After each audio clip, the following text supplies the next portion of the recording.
Another day of opportunity in Sport Fishing Championship, day 2 of 3 as we kick off the 2026 season. The Key West Classic presented by Salty Dogs. Making that move towards the Zane Grade Championship playoffs, and they started early this morning before the sun rise.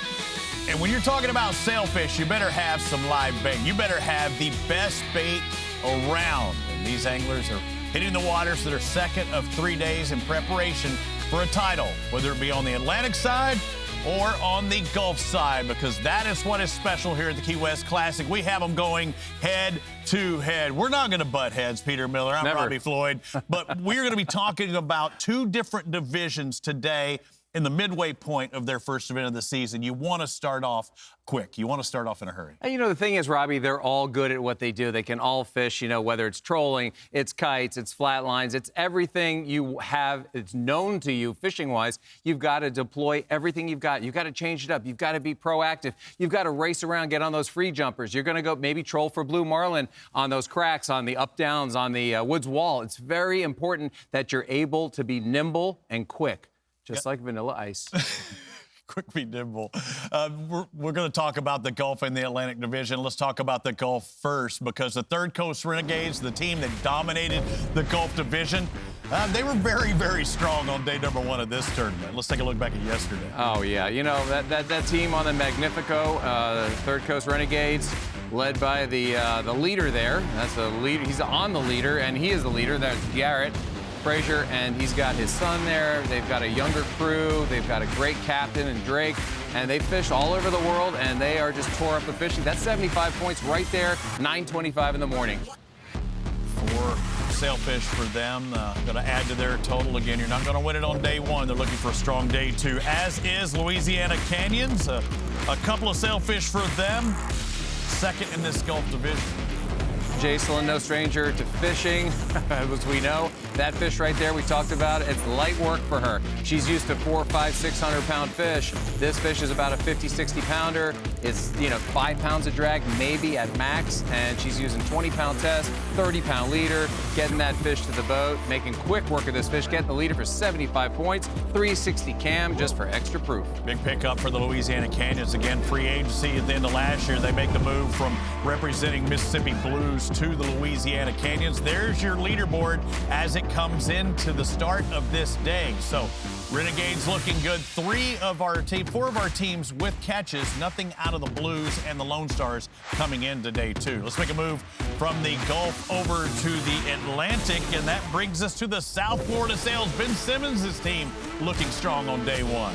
On that beautiful Spencer teak covering boards, they've got them on. They're putting the heat on that fish. Obviously, kite fishing, they got conventionals. This fish is putting on a show. This is why we love them. 70 miles an hour in the air for the majority of the fight. Wiggling, waggling, dorsal fin flying around. That's why they call it a sail, because it looks like a sail, as opposed to the marlin has a sharp, pointy dorsal fin that slims down as it goes down the back. Right there, he's got the leader to the tip. That's a catch, ensuring the catch right there and cutting it close for 75 points, and they are on the board. New Jersey Seabirds, Ethan Regal's team finished second last year in the Atlantic Division. They got pipped at the very, very end, but right now, second in the Atlantic Division in this tournament, trying to get off to a good start. Oh, yeah, and that water looks beautiful. That's that light, powdery water, they call that. Winding as fast as you can as they're sliding back. The fish come at you fast. You got to work fast, but these guys are ready for that because they've been fishing all over the world, catching these fast fish. They get to the corner, get the leader. It's going to be a 75-pointer as soon as they get that, and they are off to the races. They just finished their workout in the salon. They're all jacked up, and they're trying to get that lactic acid out of their body so they can wind on those feisty sailfish. Good job by them, Team Birch, and you see the standings for the Atlantic Division. So 4 teams with catches on day 1. Nothing for the Flare, the Breakers, and the Outcasts. Again, that's day 1. We haven't talked about day 2. We're going to get to that in just a moment. But on top of it, 225 for the South Florida Sails, led by NBA's Ben Simmons. What's up? Ben Simmons in the Sport Fishing Championship? I had to find out more and what kind of fisherman he was. How did this all come about? At what age did you start doing this? Around 7 years old. Just being on the piers and being on the rocks, getting some shrimp, putting on the line and casting it out. So, not catching anything crazy at a young age, some snappers and things like that.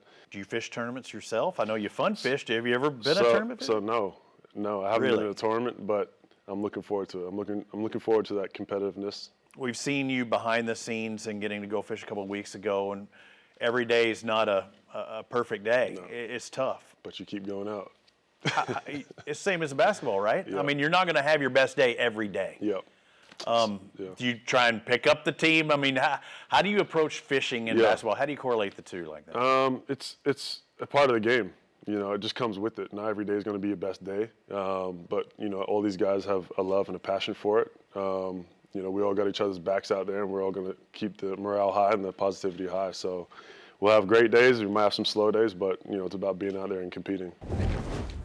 You know, Robbie, I got a chance to follow up with what you guys did. That was a great interview. But to follow up with Ben, you know, we've talked a little bit about his fishing. And, you know, he's like, oh, Peter, I'm heading to the Bahamas. You know, we're catching mutton snappers, but I really want to get those tuna. I want to run to the tuna grounds and get those. And he's really tore up with fishing more than most of the guys that are actually out there in the fleet. He absolutely loves it. And what better person or what better people that professional athletes getting involved in this sport because they want to win. They've been competitive since day one. They were training for baseball, you know, the NFL, basketball, NBA, hockey, golf, you name it. These guys want to win, and that's what he wants to do, and he's really good at it. He loves it. Welcome to the league, Ben, and much success to your team. It looks like you guys are already doing it. I think he was at SFC's The Catch. We'll have that show later on in the year. But, yeah, a lot to look forward to. I think Randy Moss, we spoke with him before. There's so many athletes that love this sport of fishing. And you know another guy who loves things? Speaking of celebrities, Rudy Tamarcio, Scoops McGillicuddy, Scoops McGee, whatever you want to say,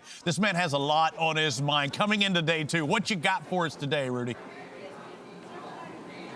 First thought on my mind is I don't know how I'm a celebrity. I don't know if there's a letter of the alphabet low enough down at the bottom for the list that I'm on for celebrity, but appreciate it.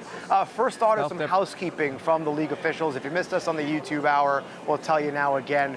A couple nomenclature pieces. We talked about a live challenge on our air yesterday. That is officially known as a live protest. If you hear Peter and Robbie say that a team president, an angling club president is called in a live protest, that's what they're talking about, to go to a replay official that is affiliated with the IGFTO. That's the International Game Fish Tournament Observers. I'm sure there'll be more on that later in this program. And also another big thought here, changes in strategy for multiple angling clubs. As you saw yesterday, the action was a little slow. Multiple clubs did not record a release. They saw some fish, but most notably, the defending champion Texas Lone Stars were left off the board in the Gulf Division. So they decided, you know, they hired some local help, sent them home, sent home the live wells, sent home the kites. They decided to go back to what they do best and what they called getting back to their roots. They've got one sailfish on the board, but you know what? They got a little bit of work to do, but they're getting some progress and they feel a lot more calm now.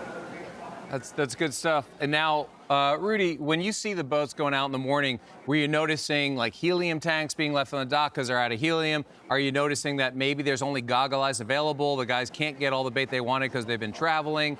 What are we seeing?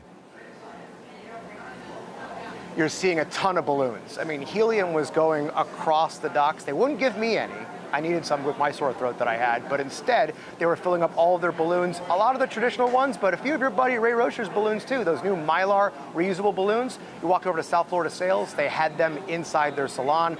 Lights Out Boston obviously has them with Ray on their roster. I believe the New Jersey Seabirds are using them too, but with the wind dying down, like Chloe said, you're definitely seeing those balloons out there for those who remain flying kites. A couple are also keeping their live bait. Rhode Island Breakers, for example, I believe are kind of splitting their strategy, having a flat line out with some live bait. So even though I didn't see any light tackle, I saw some live bait going into the wells.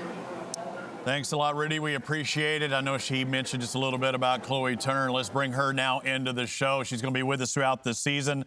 Bright Wild, our conditions report. It's very imperative that you know what's going to happen before they happen so you can have that game plan, Chloe. Thanks, Robbie. It's already shaping up to be another beautiful day in Key West, with partly cloudy skies and temperatures climbing from the upper 70s into the low 80s. And for sail fishing, wind sets a tone. And it's already going to have a major impact on how these teams execute that game plan. Now, that sweet spot is really 15 to 25 knots, letting these teams keep their kites flying and baits working naturally. Now, if that wind drops, these teams are going to have to switch to that helium-based approach to keep those baits up. Now, let's go ahead and take a look at our live wind map. So closer to Key West, we're seeing an east to east-northeast wind starting around 10 to 12 knots this morning, but easing off through the day, dropping closer to 5 to 7 knots by this afternoon and evening. So that is a little lighter than ideal for what these captains are wanting. And based on what we're hearing from this morning, pretty much all the teams have already switched to that helium-based approach. Early this morning, I spoke with Rudy, and he said the wind has already started to back off, and he's also expecting some teams to continue to adjust their strategy and push even a little further offshore where winds are holding stronger. Now, as we move further offshore towards Sand Key, winds are holding closer to 11 to 12 knots through most of the day before easing slightly later on. So while it's lighter inshore, there's a bit more wind to work with offshore.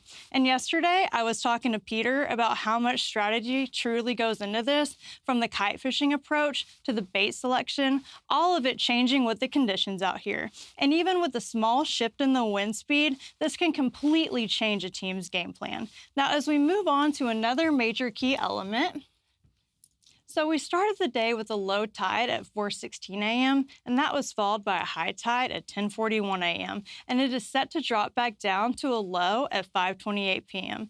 And once that tide turns and the current backs off, that bite can really shut down fast. And these captains are still going to be looking for that blue water edge because that's where that bait is going to be the most concentrated. And it truly turns into a sight fishing game where teams can see the fish and react in real time. And at the end of the day, it's all about the teams that can read these conditions and adjust the fastest that are going to secure their place at the top of the leaderboard. Back to you, Robbie. Thanks a lot, Chloe. Who's going to make those adjustments? We're looking live out on the water in the Atlantic Division right now. I can promise you, adjustments were made. They've caught more fish right now than they caught all of yesterday together. Stick with us. We're going to join in on some of those catches.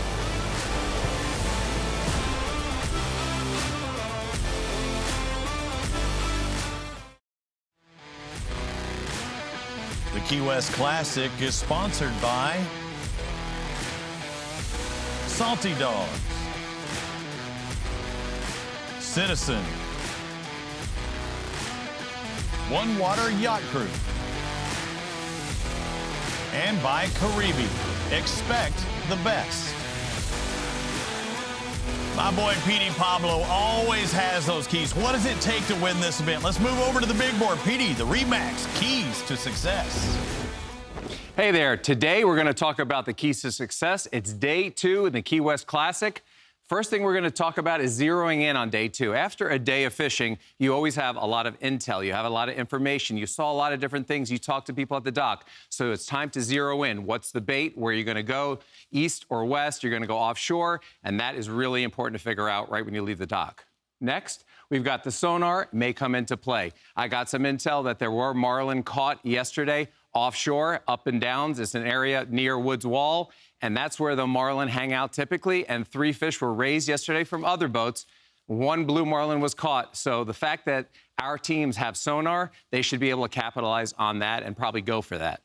Lastly, we've got the make big changes on the fly. So maybe you're kite fishing today with helium balloons. You're using all the baits that you brought. You're doing everything right. But all of a sudden, you see a free jumper. You got to bring everything in. Do not wait. Bring everything in, run, get set up south of it, run, get your baits in front of it, and you're going to catch that fish more often than not. And a lot of times, they're swimming in packs. So good luck. I don't like to think it's good luck. I like to look at it as good fortune. And it's amazing. The more that they do this, the better their luck gets. Well, if you have good luck, you might make a fortune. This is true. You've done that a lot, right? A couple. Millions of dollars. A couple times. Looks like a Mylar balloon. Looks like going out on the left there. The Rhode Island Breakers were having some struggles on day number 1, but they turned it around here on day number 2. Earlier, it was actually just a moment ago, Peter, about 5 minutes ago. Here we were hooked up.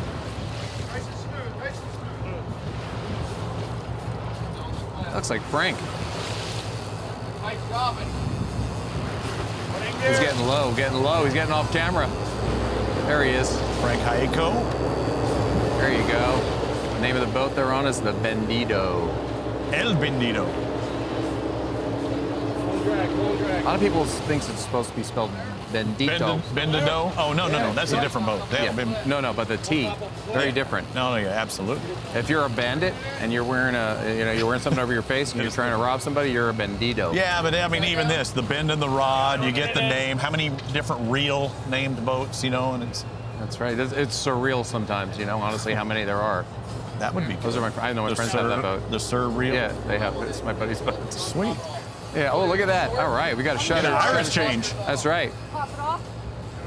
Frank, take a step to the left. Okay, so he's got one. He's wondering if he should pop it off because it might be in the way. Sometimes you could reel it up and skip it over top of the fish and keep fishing, and other times it gets in the way because the fish goes wild violently. But when you snap it out, you definitely don't want to snap it out and land on the main line that the sailfish is on with the weight and the swivel. It could be very messy. When you do have that Irish change, I want to point out that's a condition that we're looking at, and even what Clay was talking about, it's a sunny day, and they were trying to, you're seeing a few clouds in the sky.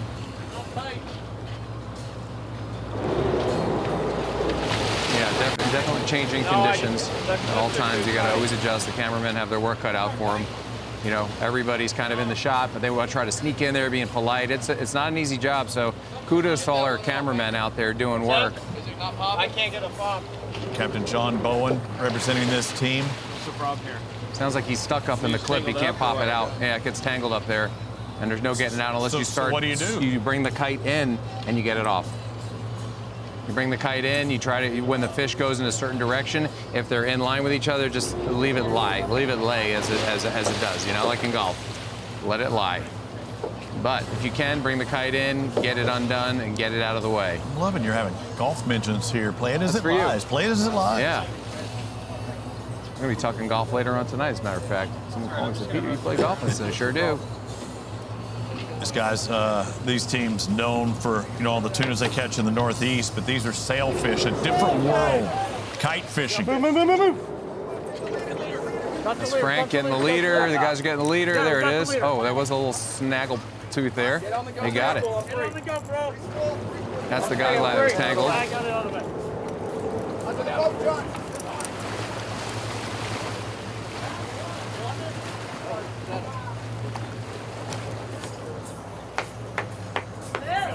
So they got the leader, they got the touch, they got the points, and now they got to retrieve that fish again or pop them off. Great job, guys. And then we need to see that identification, too, because, again, we've got Lynette with the IGFTO, Lynette Catha, that's going to have to be identifying those things. And she'll be joining us later, Peter, and we'll talk about some of the things that she looks for when she's officiating. We do not want to hear a live protest. We don't want to hear that. Yeah, there's no doubt, right? Or no, of course not. No, it's been a sailfish for a long time now. Yeah, whole life. Oh yeah, they saw it early on. There, that's pretty. Yes, it is. This is their inaugural season for the Rhode Island Breakers, a new team. It's like expansion in NFL. It's good to have a new team. Now with their first fish, this will be one you'll always remember. That's it. Light leader. See you later.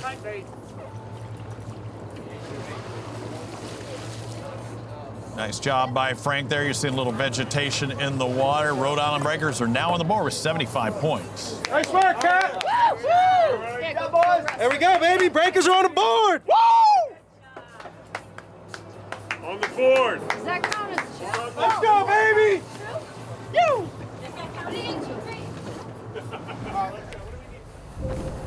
Rob, did you notice something about that? Also in the weeds. Weed all around the boat. So they're zeroing in, they're cracking the code, they're figuring it out. Conditions changed a little bit, and they are capitalizing on it. Everybody's participating in the sailfish event today. And I mentioned that yesterday. We really didn't see much vegetation. We did not see the weeds that we're seeing today. But where there's that vegetation, bring the small fish. The small fish bring the big fish. We're seeing big things here at Sport Fishing Championship, the Key West Classic, presented by Salty Dogs.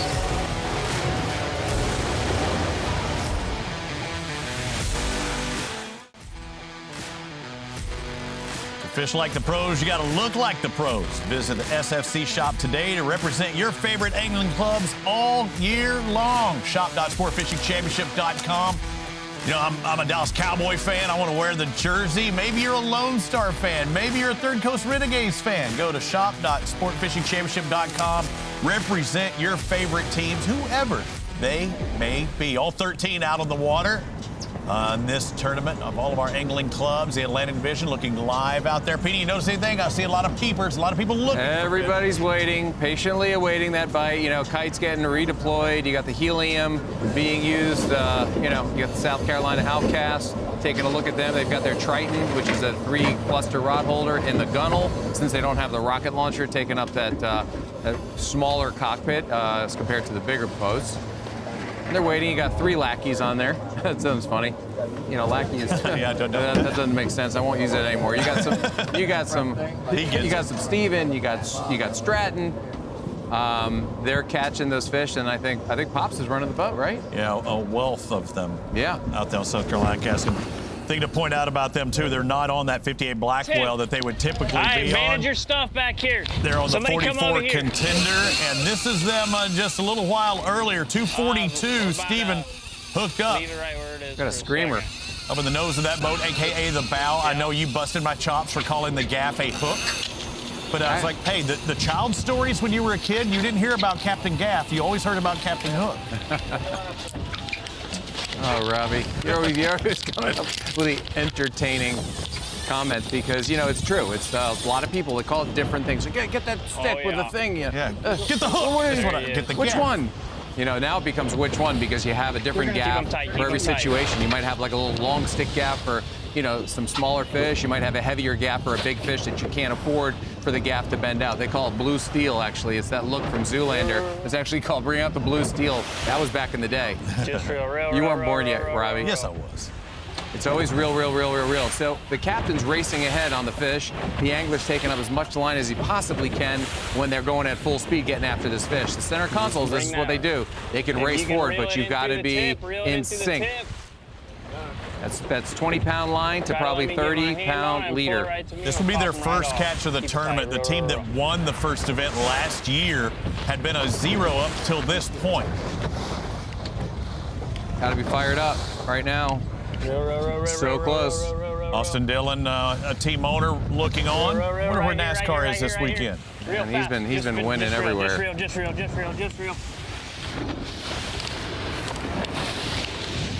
You got to reach. You got to take a wrap if you can. Definitely a and snail. Then try to redeploy or throw out another bait while you're celebrating.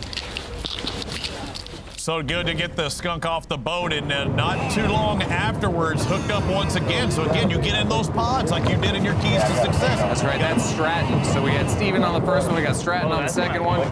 He's up there working the bow. It's really nice to be able to go forward on these fish, you know, with the big boats. Everyone's just, you know, set up to go in reverse. But, you know, we started quartering to them. Instead of going reverse after the fish, we kind of like run alongside them, cut them off, and then spin for the finale, as opposed to backing into them for too long. Do you think of it like a mullet, though? Do you think their business up in the front, and then there's a party going on in the back? You always have to have a party in the rear, Robbie. It's all about the party. You have to enjoy yourself when you're doing this. You know, whether you're drinking lemonade or you're drinking an adult beverage or having a glass of milk, you want to be celebrating at all times because this is a fantastic sport. Lots of fish being caught and great times down in Key West. There's a cork, 75 points right there, inches away from the leader man's hand. Definitely a sailfish, no question. And just because he's up there and dealing with this single fish, there's still a lot going on the other end of the boat. And it's a really important, this shows you why you always want to retie your leaders or have leaders made. It's 15-foot leaders, and every inch counts. He's got it right there, 75 points. Second fish for them, nice work. And then look at him running.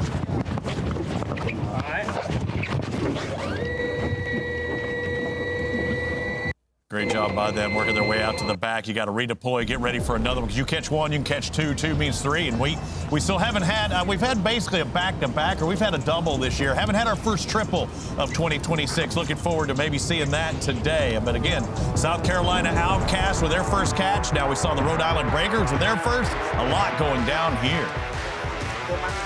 mandé una foto, mira, lo tomamos de tipo de phone y entonces te mandé ahí.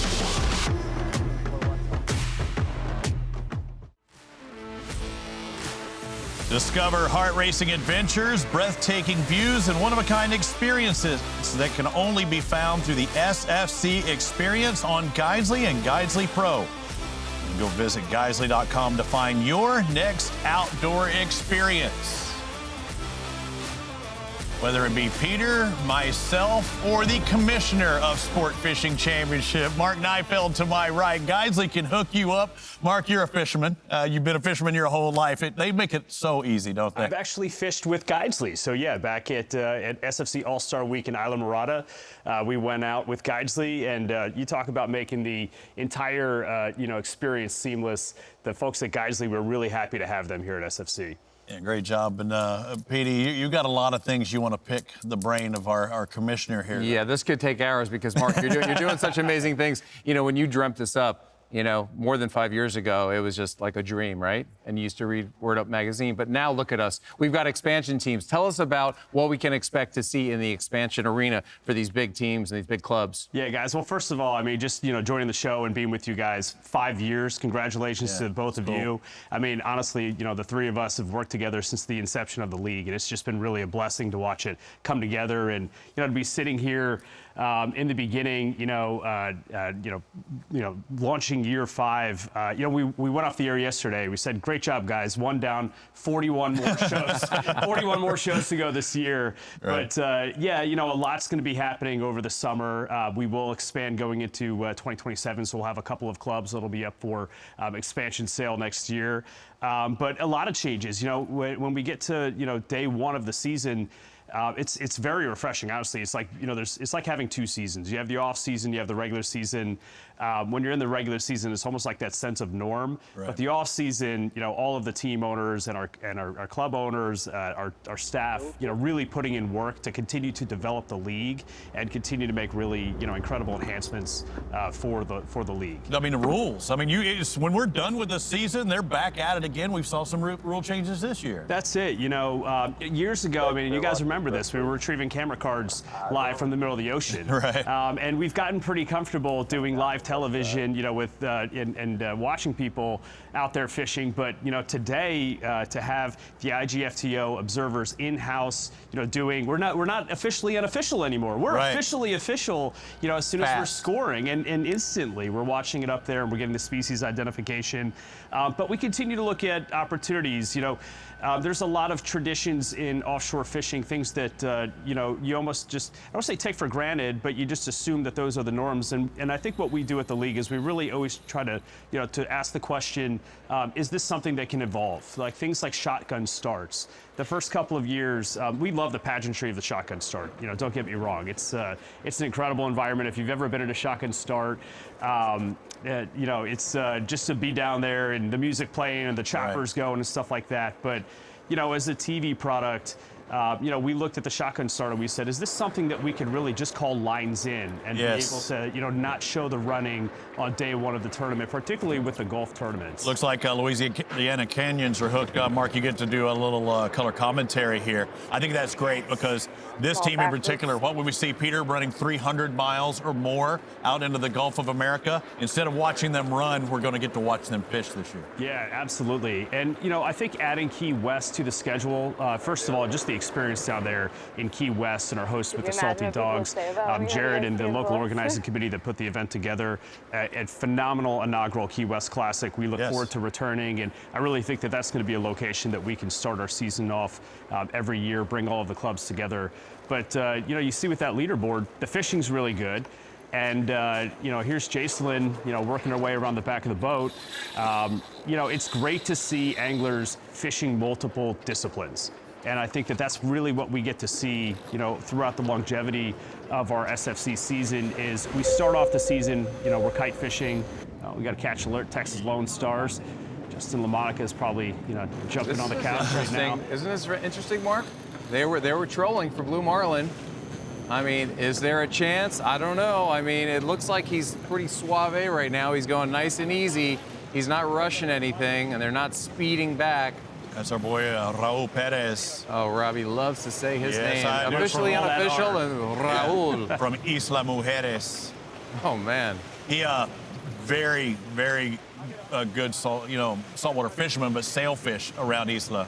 So you would think that would be the guy that I would want there. But I'm going to look for the blues, and if I run into the sails, it's okay. They just got the release on whatever it is. Yeah. The way he's standing tells me that he's kind of like leaning with the fish, like there's a little bit of nerves there. I don't know. I mean, I think it looks like the bend is a sailfish, but the way Raul's moving around, he's not as aggressive as he normally is. Well, those Lone Star boys, they're also known for catching a blue marlin and shaking things up. If you remember last year's Zane Grey Championship playoff, a blue that put them over the edge and won their championship last year. So it'd be pretty fun to see if they could run it back in week 1 of this season. Wouldn't that be cool, though? Because, again, it was a team that didn't win a regular season event and showed up in the championship.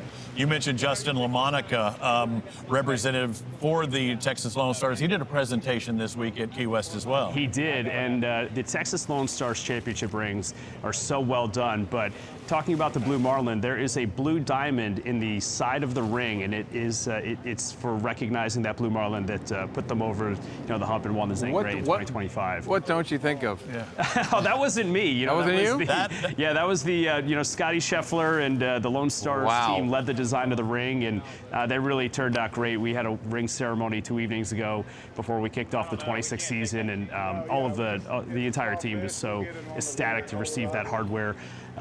Much deserved, and it's something that they're going to be, wearing the rest of their lives. And they had horseshoes on it, right? I think there were some horseshoes on the top of the band around. It's just like a World Series. You got to design your ring or a Super Bowl ring. This is our Super Bowl with the Sport Fishing Championship. It'll culminate in the Zane Grey Championship playoffs. Mark, thank you for joining us again, the commissioner of Sport Fishing Championship. We got 2 on live. We're going to see if they can get them up to the boat here in a bit.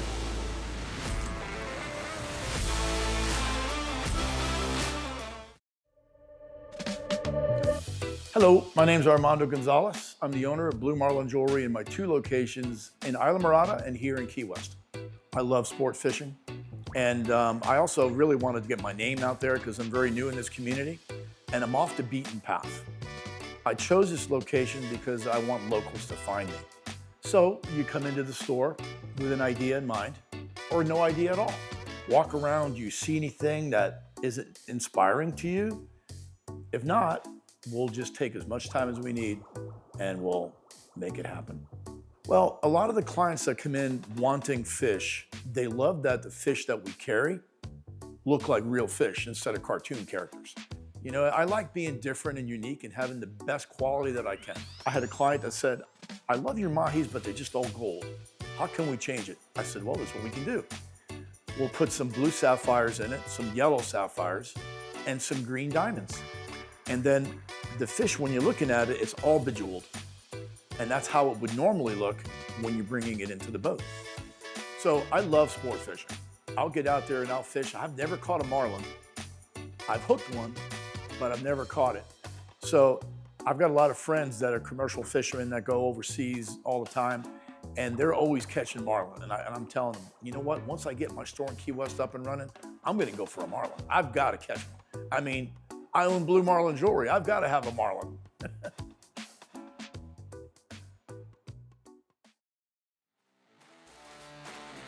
The Key West Classic is sponsored by Hook, official jersey and performance apparel partner of SFC. No Rivals, Coast Guard Foundation, and by Papas Pilar. Might have to have myself a little sippy sip as we take a look at the Gulf teams. And one thing we haven't had identified yet is what that fish was. And again, we will have verification from Lynette Catha, our IGFTO representative. If she agrees with what they call in, we will add it to our points total. But we saw Raul Perez with a catch a moment ago. We saw Louisiana Canyons hooked up. Jacelyn Berthelot is still hooked up. Okay, what is it? What is it?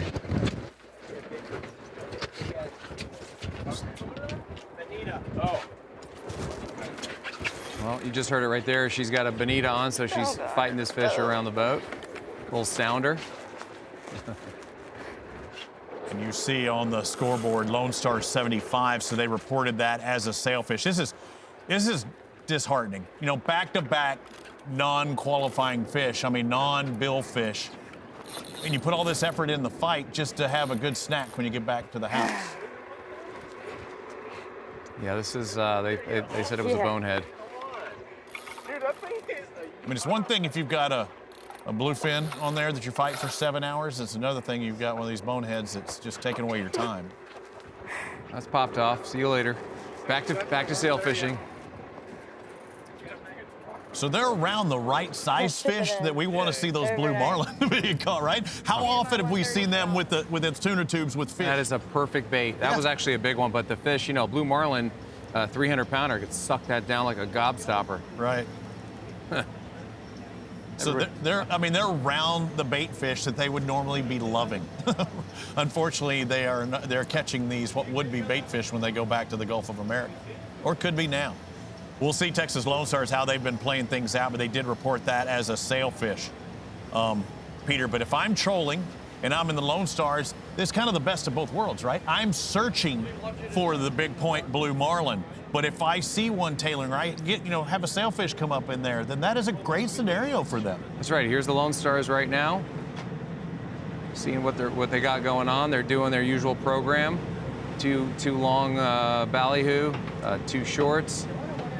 And this wasn't their intentions. They were looking for sailfish yesterday, doing what it takes to catch sailfish, but changing up their strategy for day number 2. You got one of your keys to success. You got to make that change. Listen, when you're in the deep water, when you're in that blue-purple water and 1,000 feet or however deep they're fishing, going back and forth across those cracks and those walls, if you get a bite out there, it's generally going to be something pretty decent. It's typically not a sailfish out there, but sailfish know no boundaries, so you can easily catch one out there. But you're more apt to see something like a big mahi, or maybe yellowfin tuna or blue marlin. These guys always on the look. Again, they've got quite a contingent on board. The defending champions, the Zangray Championship Trophy hunters. We'll be back with them in a bit.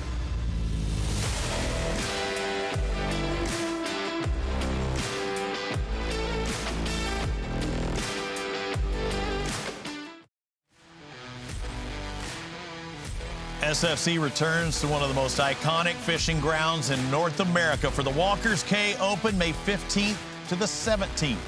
Join us Friday and Saturday from 1 to 4 p.m. Eastern and from noon to 4:30 for extended coverage on Championship Sunday right here on YouTube and ESPN Plus.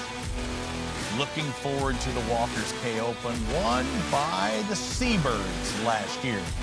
A little bit of a surprise by them. I think they were surprised, but happy to do it. Looking at the Gulf Division live out on the water, we saw the catch by the Texas Lone Stars, bottom center of your screen. 6 Gulf teams, 7 Atlantic teams in the mix, all going head-to-head for the overall title, but each one of the divisions is scored separately. Right now, Renegades lead the Gulf, the Atlantic led by Lights Out. But you see there's only one fish separating that Atlantic division. They can jump up really quick. Canyon's got a little work to do. Black Flags, Cowboys, Blues, and the Lone Stars now. So everybody in the Gulf Division has at least one catch. Can't be said the same for the Atlantic Division. Still looking for the North Carolina Flair with their first catch of 2026. You can see the Mississippi Blues hauling butt, trying to get to their next spot. Got some kite fishing going on there in the upper center there. Looking at, what is that, Marty Wilson there on the bottom right with the West Florida Black Flags on their tender this week, a little bit different. The Caribe instant replay. Yeah, he did. He was aggressive. As they are still doing their video review.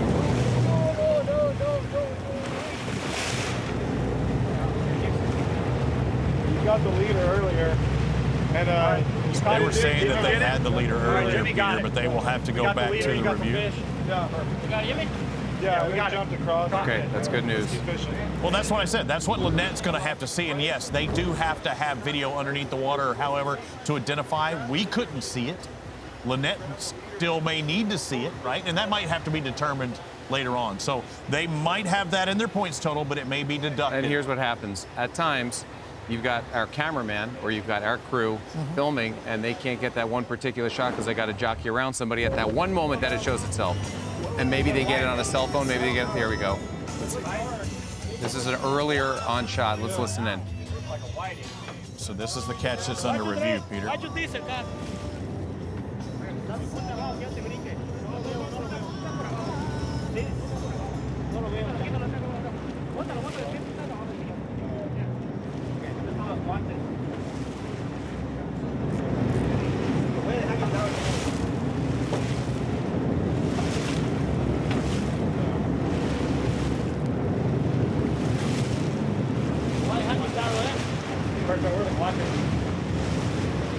So this is our cameraman on board, Peter, and if we do see, then Lynette can make that decision. If we don't, this team is responsible for giving them video evidence of that being what type of fish it is.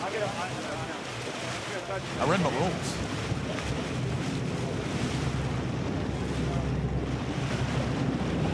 Did you see anything? Jump out there.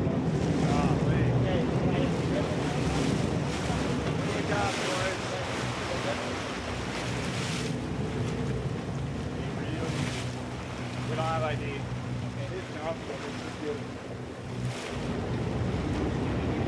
think he said we've got ID, but I don't know where from. Well, he's standing there with his polarized glasses, so our cameraman has captured the entire fight, but I believe their cell phone, when he looked up at the one cameraman or whatever camera they're using, he said, hey, did you get it? Did you get the ID? And he said yes, so it may be a two-camera type deal. Yeah, but as I said, it's still this boat that's responsible for their, just like normal. Yeah. If we weren't doing stuff live, when they come back to shore, they have to show video verification. Not only the leader touch, but the same thing.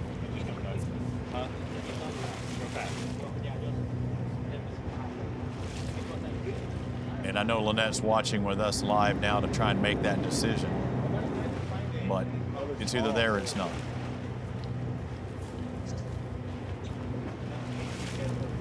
That fish did come across and air out, but we want to get him right here. I don't know. We can't take that chance. No, yeah, it's a small fish. We'll get him on the leader and hold him up. Oh, it's 100%. Yeah, it's a sail. Yeah. Yeah, and then up there, yeah, we don't know. He looked like a little white when he was right here. That's what I thought, but Well, Robbie, you know what you do? I say we take a break and sort it out when we get back. How about that? I'm with you. You know what? We might not know until they come back and they can show us for sure. Because, again, if our camera don't get it, your camera better, or that 75 will drop off the leaderboard. We'll be back with more.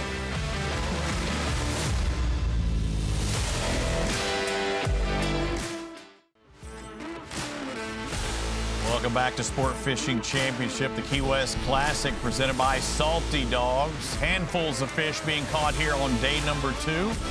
After 15 being caught on day number 1, let's go out to Key West on site. Rudy Tamarjo now joined by a young lady who's going to be with us on the Gulf Division, Sarah Burke, on site as well. Welcome to the show. Welcome to Sport Fishing Championship, Sarah. Thank you so much. I'm so happy to be here. Looking forward to this season. What are you looking forward to? Because now you're getting the best of both worlds with the Atlantic and the Gulf Division out there at the same time. Yeah, it's been really cool. It's been fun to see both teams get to meet everybody, get introduced to everyone.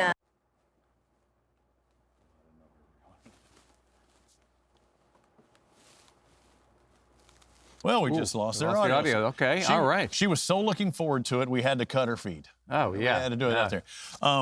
We're back. We're here. We're here with you guys. Stick with us. When we get them, we'll go back to them. Let's talk about what we were seeing. And even during the break, you're looking at me going like, one guy might have thought it was a sail. One guy might have thought it was a blue. But no matter what it was, they have to show what that fish was. Let me break down what I heard through this earpiece while watching the body language. Okay, so you see Raul, who's very adept at catching fish, very adept at winning, and he's in the back, and he's got this body language where he's gingerly fighting this fish. It's almost like there's some nerves on the boat, and he's really trying to like get this one in nice and easy, not a lot of pressure. They don't want to chafe anything off. And then we have, is it Blackbird? Yeah, but I mean, either way. Yeah, he's at the transom with Raul, and he's watching. He sees a billfish. He sees it down there. He touches the leader. So now we have a leader touch. We have a legal catch. Have we seen the fish yet? He says he has. Maybe the camera hasn't. Maybe the cell phone has. He looks up. He said, did you get it on camera? Yes, I did. So he believes it's possibly a blue, most likely. And in the back of the boat, they said, you know what? I think it's a sail. Okay. So they're fighting the fish. The fish sounds, and we don't know what they got because we didn't see the entire fight. But it's marked as a sailfish at this moment, and we have to see if it was visible. You know, it's hard to determine sometimes underwater when the dorsal's retracted on a sailfish. A dorsal can take that dorsal and retract it right into a pocket, and it's gone. Can't see it. So, yeah. Okay, so, but it's up to them now to make that decision, and then Lynette Catha, our representative, will have to make that determination. I think we've got our communication. Take it away, Rudy. Sarah, it's yours. Yeah. Welcome back, Sarah, Gulf correspondent, but you're not new to fishing. You've been running redfish tournaments out of Jacksonville for a little while. Been doing a lot of fishing out there from what we saw. Absolutely, yeah. I've been fishing since I was super little, raised on boats, fishing my whole life, so. What's it been like also just about being on the tournament circuit here? I mean, you've done local tournaments out of Jacksonville. You've done the organizer's perspective. Now being from the journalist, reporter side of things, how does that look compared to what you've seen as an official? Honestly, it's a lot of fun to be on this side of it, not having to be in charge and running the show and getting into just experiencing it from the docks and getting everyone's scoop on how their day went, how many fish they caught, you know, everyone's strategies, and it's been cool. What's something you've noticed, by the way, just being able to walk the docks and talk to all the different teams? Because you're seeing the Gulf Division and you're seeing the Atlantic. What have you noticed? I've noticed that some teams kind of have different fishing strategies. Some are doing kites, some aren't, you know, just kind of figuring out how everyone does things, you know. It's been cool. It's nice to meet everybody and see how all the different ways people fish.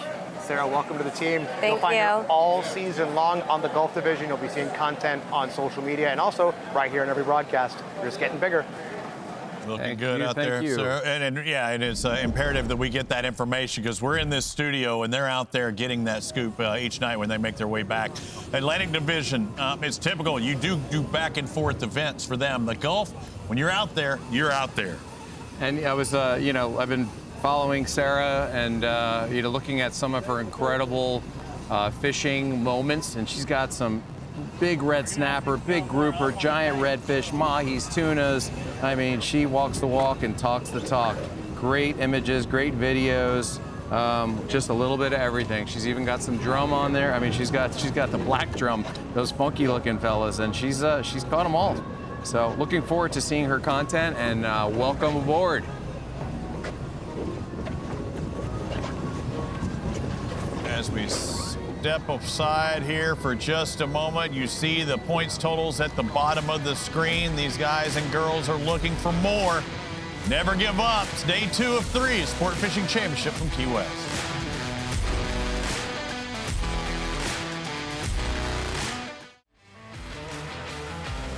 The Key West Classic is sponsored by Guides Lead, official booking partner of SFC.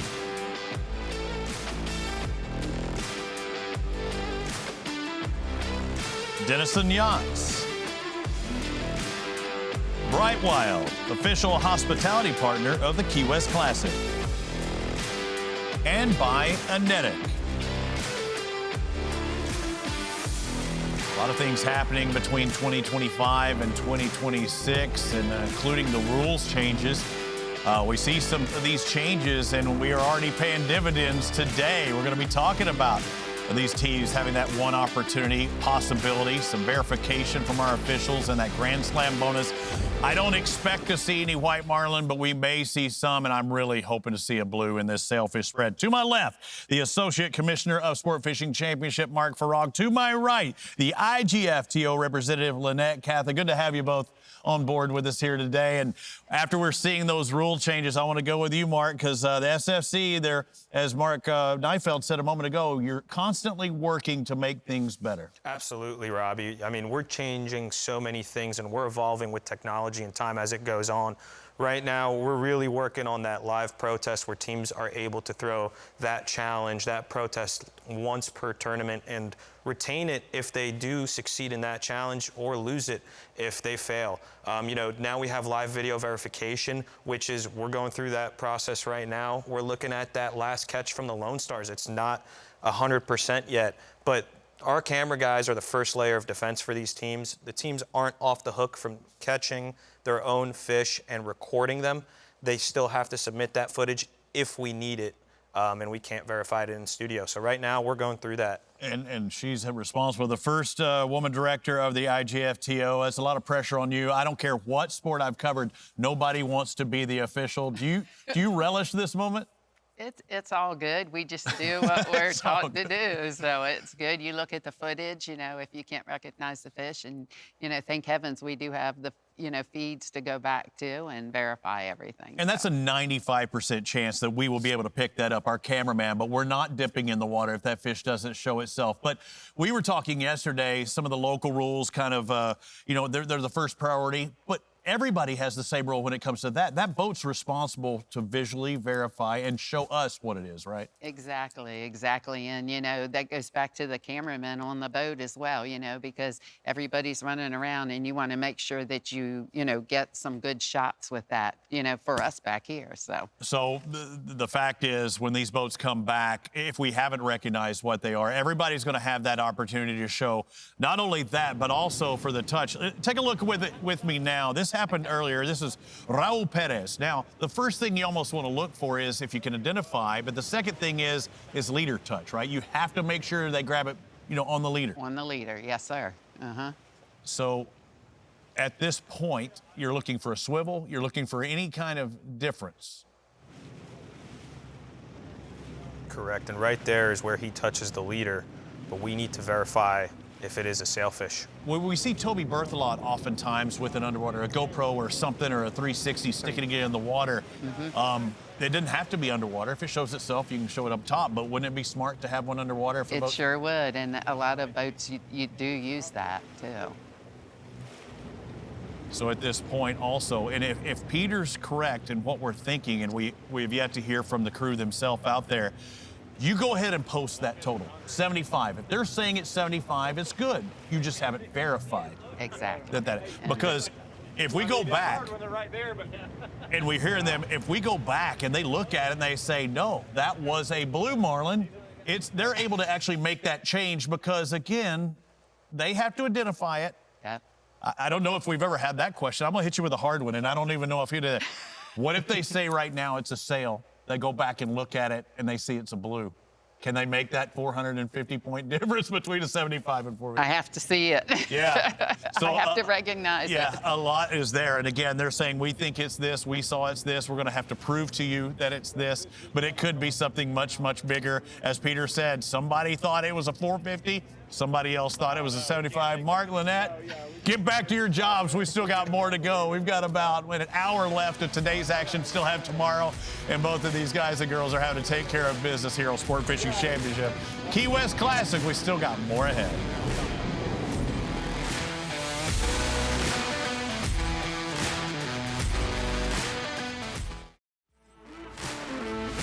Welcome back to the first stop of the year of Sport Fishing Championship, the Atlantic and Gulf head-to-head as we look at the Atlantic leaderboard right now.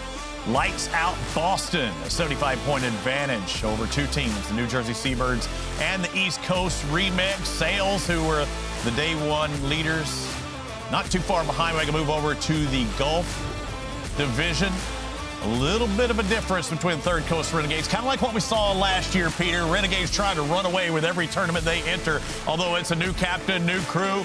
Renegades on top by a few fish in the Gulf Division. But let's talk about the Atlantic and the big picture. Yesterday, 2 hours from the end, the East Coast Remix caught a fish. It gave them their first fish of the tournament. And then this morning, right off the bat, in the first 15 minutes, they were hooked up. Hey, you know what it tells you, Robbie? Probably a free jumper because they are using a spinner. It could have been a flat line, but something tells me they saw a fish, free jumper, and they set up on it and got it. Just guessing, but 8:18, that's what that tells me. They saw him, they set up, they caught it, hoping for more, backing hard on it, and they get that fish at 8:18. I mean, that is the quickest one we've seen. And here's another thing, too. If we would have done a shotgun start, think about what Mark Neifeld said. It's one thing watching the guys leave the dock, but they wouldn't be out here fishing probably at 8:18. They would be running at this point. Yeah, very rare. You know, Robbie, we had a shotgun start once in Miami. I was on my boat with my buddy. 8 a.m. was a shotgun start. 8:06. He goes, Pete, there's one in the wave. Cast, and I'm falling down in the back of the boat because it was so rough. I cast the bait out. I couldn't see the fish. Fish ate, and we wound up hooking a fish, catching the fish, 8:08 release. But as we joined this show, we saw the teams preparing this morning before dawn. These teams were coming out there to their fishing grounds looking for fish. They couldn't put lines in the water, but they were looking that entire time. That's the key. You want to set your kites up. You want to test everything. Put your kites out, get them to lean just right with that specific wind. You decide whether you're going to use helium or not. You have everything ready. You've got baits already on in your tubes, or you have them in the little pockets if it's dead bait. But you want to be prepared for everything. So when that bell rings, when it's 8 o'clock, you want to be able to deploy 6 baits within a minute, minute and a half. So at 3:04 yesterday, they get their first fish. 8:18, they get their second fish. That would jump them up to 150 points. So they are climbing. This is our favored team. I mean, they're all favorites, but I mean, these are their waters. They're used to fishing these waters. They've spent a lot of time winning down here, all up and down the coast from, Key West all the way up to Palm Beaches and even Stewart and up in that area. They've caught them everywhere, and of course all over the world as well. But yes, they are the favorite team. They've got it down pat, and it's just a question of will the fish cooperate? Can you make the shots count? This is the kind of move that catapults you. Makes you move up into the lead, because that one sail could have been more. Could have had a pod with it, Yeah. And right now they got that one, but, that's the tip of the iceberg. So they cut it in. But still, end of day 1, start of day 2, and then they catch one in between. That would be 3, and then they were hooked up with their 4th fish at 2:15. And look at the weather conditions, how they changed from the morning to sunnier, a little calmer. Another spinner bite. You can see this tells me, again, they were casting. They're not using kites at this moment. They probably were. They brought them in, although that is a conventional there. They might have one kite out and a few spinners casting. Yeah, they definitely have a couple kite baits still going. But this is how you win tournaments. You get aggressive, you make big moves, you work quickly, you don't get lazy, you don't get complacent. You've got to get on those fish when they show themselves. Somebody go grab it. Well, we're backing it up like it's a blue marlin here, man. We're pushing water. And knowing JC, if they can, when he's going a little fast in reverse, but if they kind of pop it back and forward, if fish comes at them, they are going to cast on this fish. You always want to cast another bait on the back of the fish that you have on. I talk about it quite a bit, but it's really, really important. I can't tell you how many fish we've scored off the back of another fish.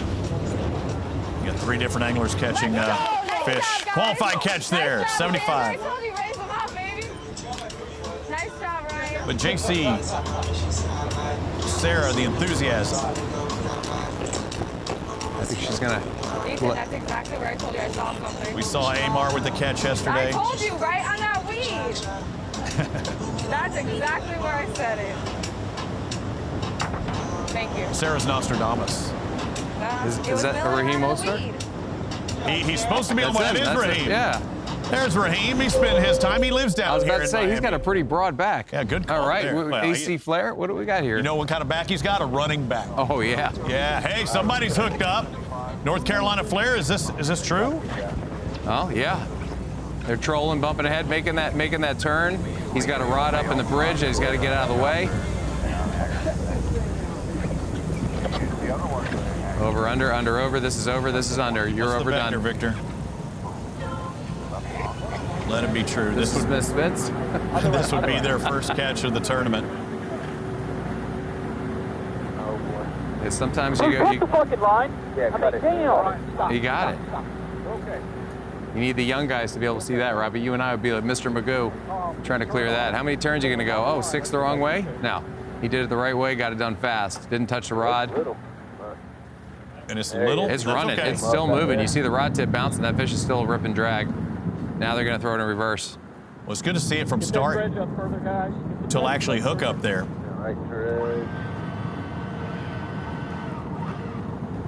Things get hectic when you see them in the spread like that. As soon as you spot that fish, that's when all hell breaks loose. Once David's in, you're Especially when it's your first. Right. You've been waiting a day and a half or a day and 3/4 for this fish. Actually weeks, because they've been prepping to get the boat down there, to get everything done, you catch the bait, to pre-fish, to fuel up, to make sure everything's working, you know, backups for their backups. It's just an amazing amount of work that they put in, and bringing their bait pens and dipping them out one by one. And then they go, you know what? We're gonna troll instead. So now all their live baits are sitting at the dock, just waiting to be called in. Maybe for day 3. I don't like seeing slack in the line, but all right. There's no slack. See the tip down? Dry. Thanks. Almost there, guys.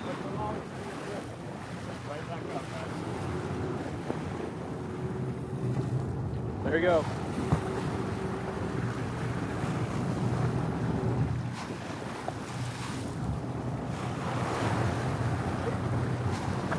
Waiting for there it is. Yeah, there it is. Good. Perfect. They said it was a small one. Hey, pretty work, boys. You wanted to be a small blue. Where we at here? Pass the rod up. Way to go, guys. Way to go. Yeah, that's a big one. Out of bait, guys. Captain Brian Dressler at the helm there.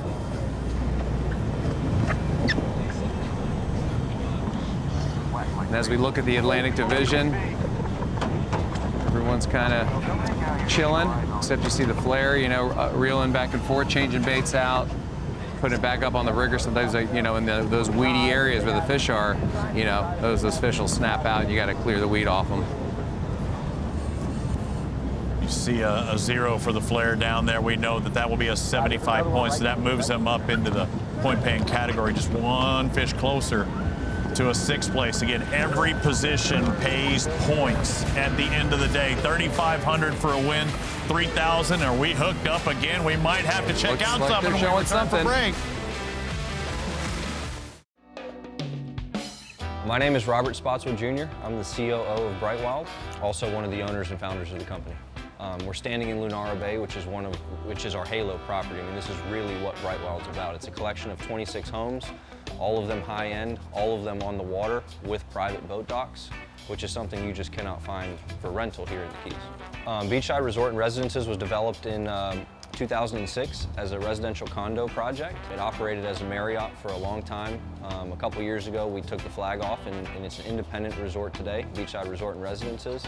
It's 129 1, 2, and 3 bedroom suites, again, on the water.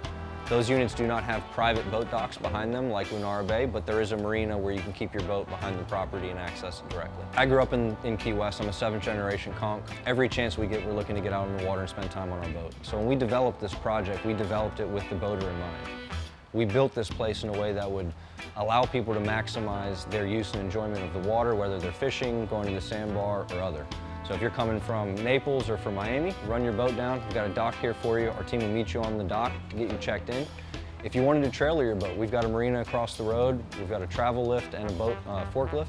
We can help you get your boat in the water, store your trailer, and make sure you've got everything you need here for your stay. Sport Fishing Championship is an organization that I've really grown to support and appreciate what they're doing. The amount of value that it brings to various economies, manufacturers, restaurants, I mean, this is a huge driver for the state of Florida and particularly for Key West. Their group of people and the people that follow them are those fishing enthusiasts. They're the type of people, they're our customer that we really want to get to and let them know Key West isn't just bars and Duval Street and, you know, a headboat diving tour. This is the best location in the world to come for fishing of all sorts. Anything you want, you can find it here. Sailfish, tarpon, marlin, grouper, snapper, we've got it all, and you can catch all of them from right here in Lunara Bay. We really are here for our guests in every sense. So whether you're looking for on-the-water sporting adventure, if you're looking for a restaurant, a good place to eat, or just looking for some tips on what to do when you're around town, our website's full of all kinds of information for anybody who's here in Key West. And hopefully next time you come back, if you're not staying with us, you will in the future.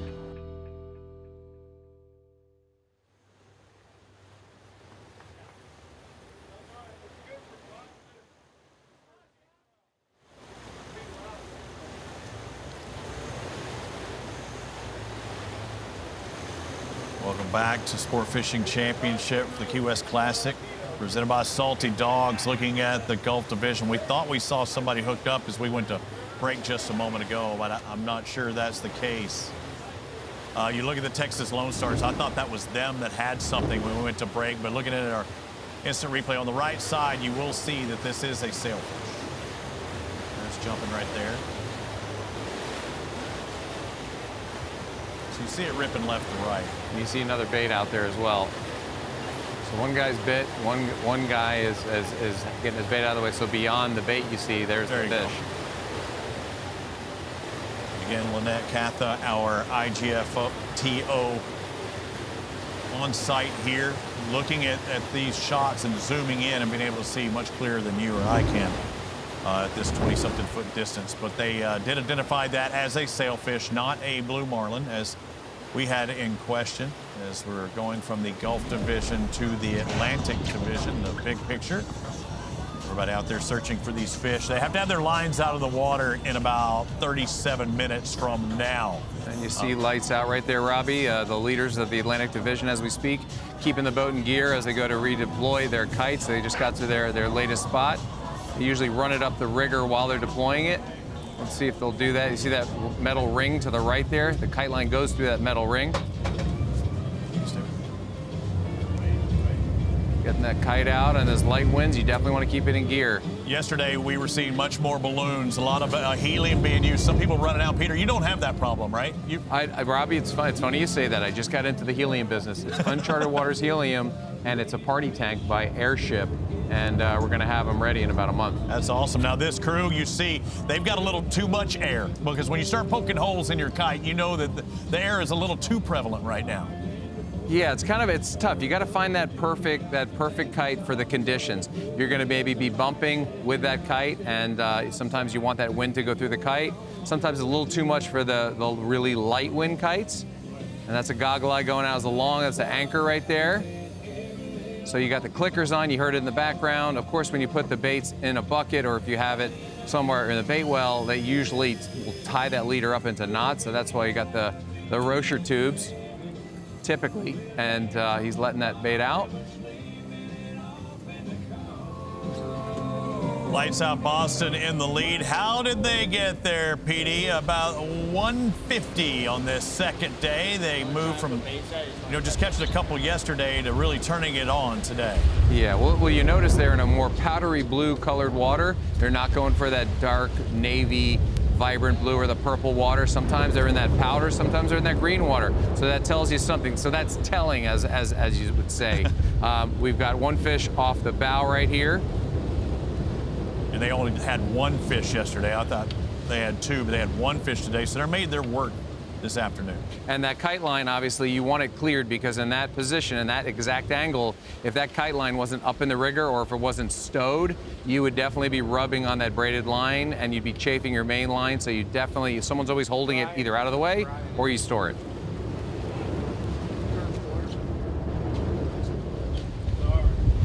Hey, Brian, turn to starboard. I believe he was the second one on the double, if I'm not mistaken. Yeah, the way that they record it, you see Alex Plick there, but Jackie Hayes also with a fish on. Right. She had, they already released her fish, which we didn't see in this clip, and then we've got this second fish on. He had to back off the drag as they went backwards after her fish, and then they went forwards after his fish. Yeah, that was another sailfish, and Lights Out Boston jumping up to the top of the leaderboard. They have 5 total sailfish. The New Jersey Seabirds, another team making a move today. They're currently sitting in 4th overall, but boy, did they make a charge today. We'll find out how they got to where they are when we return.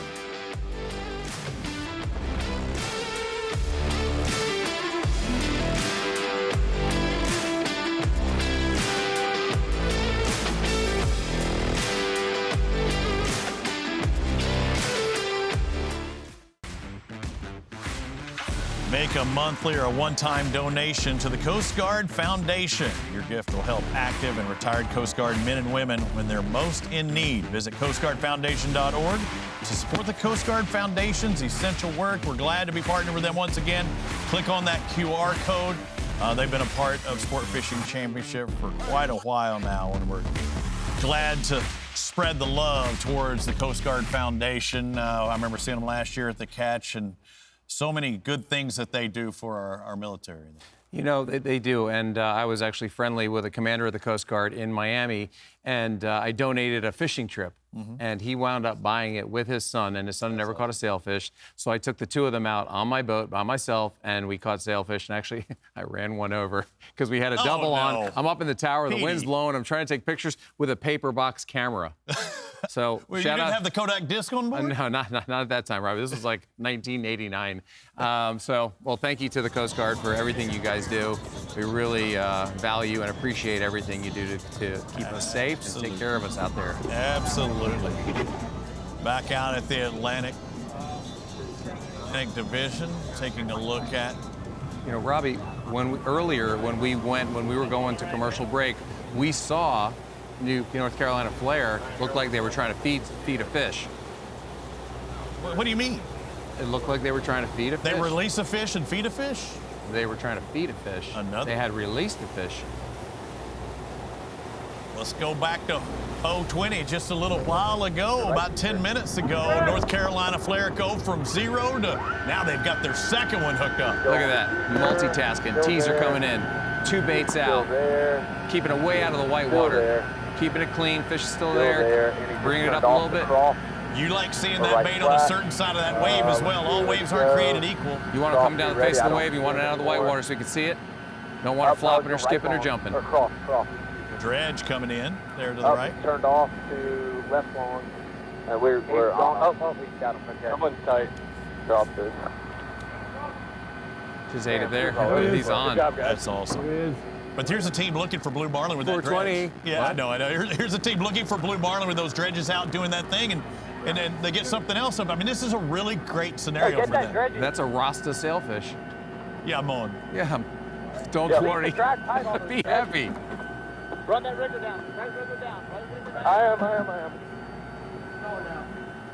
am. Somebody get right long.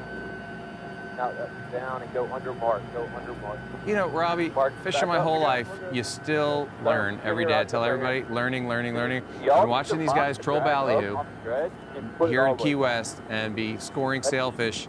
This makes you feel good. Like there's so many opportunities and options when it comes to trying to catch billfish. And this is what they excel at, you know? Kite fishing is not necessarily their thing. I'll let you know. When I go up to their area, they'll crush me if I put out the kites. They'll be trolling.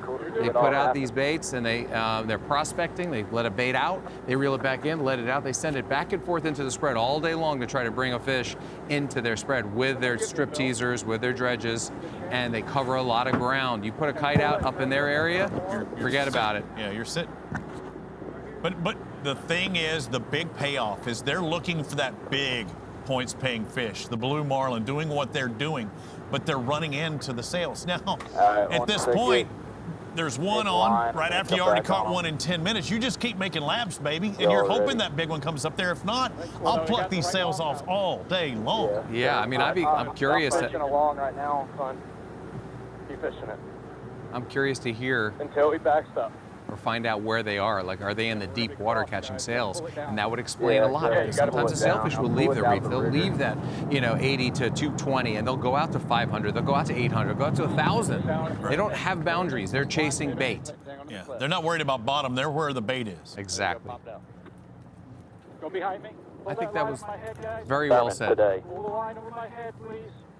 It's like I've been sipping on Poroso, sitting up. Kind of. Yeah, it gave you clarity. There you go. Who knows how many times filtered? Oh, well, you know me, I got my purity. I do know that. Release.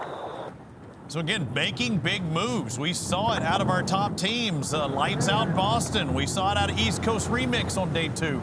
New Jersey Seabirds have moved up. Now North Carolina Flair going from nothing to 150 points in no time at all.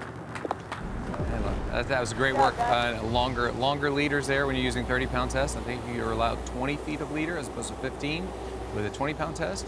You see how they jumped up into 6th place. You look at the full leaderboard, Atlantic Division live out on the water, but again, they're into the 6th place spot and only 1 fish behind 5th in the South Carolina Outcasts. Gulf Division, much the same. The Renegades still trying to pull away, as they said, trying to put my foot on the throat and choke them out. I'm Robert Jones. I'm with the Nature Conservancy. I'm the Global Director of Fisheries and Aquaculture. The Nature Conservancy is one of the world's leading conservation organizations. The ocean and conservation of our ocean is incredibly important to us. We just see a huge opportunity to partner with the Sport Fishing Championship to bring the excitement that anglers have for the ocean into the living rooms of millions of people. We want to inspire that next generation of people that care about the ocean. So for us in fisheries, engaging recreational anglers is really important. I think many folks have an appreciation for the fact that getting better data is essential to manage fisheries well, and the recreational sector is really important. And having the right data to inform management to make sure that regulations are appropriately made, they're equitable, they're fair, and they preserve the environment is really important. We're doing a whole bunch of other projects up and down the coast, both in fisheries, but also in habitat conservation to ensure that fish have the habitat that they need to live and survive, from protecting marshes in New Jersey to better stormwater management here in Florida. Everybody has a part to play in this, and ocean conservation, and anglers are a big piece of that, but we encourage people to get involved with us at the Nature Conservancy. You can volunteer, you can donate.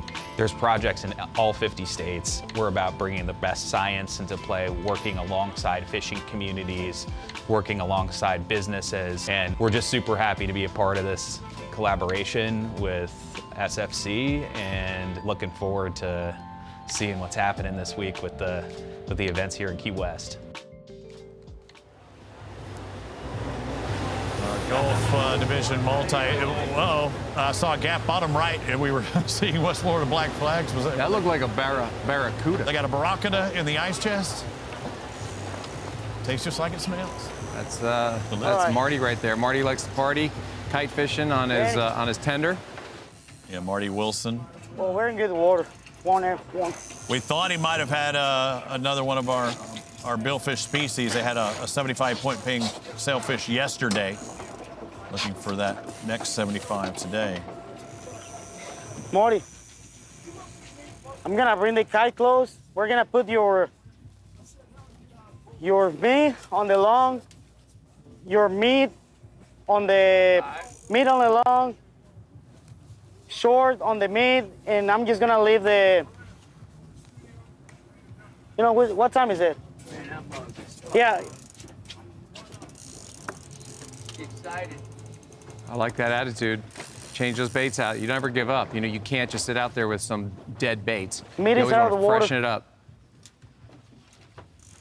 In West Florida, black flags representing the Gulf Division. So every fish, one more fish is so important. You go from 4th place, as you look at the points down there at the bottom, that'll move them to 150, so a tie for 2nd going into that final day. It's so important, these final, 22 minutes, 21 minutes, our citizens lines out, clock keeps ticking down. I keep looking at my citizen, watching it, and it is telling, this is how much time, this is how much opportunity I have to end the day on a high note.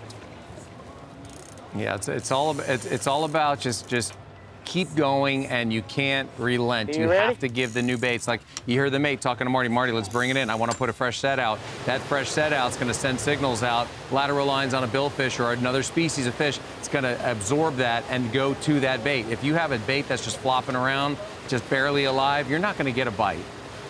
We saw a big jump from the remix today. We also saw the Seabirds. Now let's take a look at how they got up to that 300-pointer. That was 11:03. Jarrett Birch Get this team representing the Atlantic. They're just trying to get closer and closer to that top spot. A little chop there, a little wind, some white caps, a little different in the morning. Calmed down quite a bit in the afternoon from what I can see. Just a rehash of last year where we saw the Lights Out Boston crew and the New Jersey Seabirds just butting heads the entire time the back half of the season. That's right. The Northeastern boys. Nice light drag, that's the key, man. 3 pounds of drag. When the fish finally settles down, is giving up, then you can push it up a little bit. You know, Jarrett's dog, Shoal and Skeeter, watching the footage right now. Is what if they ever get to go out there? He has a lucky horseshoe he always brings on board. I see that. It's a golden horseshoe. They used to say when you win a lot of tournaments, like, what do you got, a golden horseshoe? Blah, blah, blah. The last time you saw Jarrett, you were handing him the trophy for Mate of the Year in 2025. All-Pro Mate, White Marlin Open Mate of the Year last year with that White Marlin Open, a massive tournament. They won the Billfish Release tournament side of things. Remember, they got a bunch of money for getting some big tournaments too. And that's where we saw them when we covered the White Marlin Open several years ago in Sport Fishing Championship. We saw the Taylor Jean. Now we're glad to have them on board with Sport Fishing Championship, looking at those Atlantic boats, looking for some activity. Citizen lines out less than 20 minutes. So, Robbie, so what we're seeing here is I'm looking at the wind on their shirts, watching the kites, seeing that they have enough wind to do what they want to do to kite fish, right? So it makes you want to kite fish. But when it's all said and done, it seems like the looking for the fish and finding those fish on a free jumper seems to be the way. But so you can get lulled into kite fishing at times. Third Coast Renegades still leading, you see, with a 375. Correct me if I'm wrong, but they ended yesterday with 300 points. So they're letting these teams back in it. Somebody needs to step up quick. They only have one fish on the day. Taking a look back at Third Coast Renegades and how it went down in the first hour. That's even tougher when you get that first hour and nothing since. Yeah, that's tricky, but, consistency and just staying focused, especially when you're kind of feeling a little dejected. You haven't had a bite in a while, but they've caught a bunch. They're right there, sitting at the top of the Gulf Division. Still have 18 minutes left. Anything can happen. Never give up attitude. That's what wins these tournaments. As soon as you go, we didn't catch enough, let's bring them in. Let's head in. That's a problem.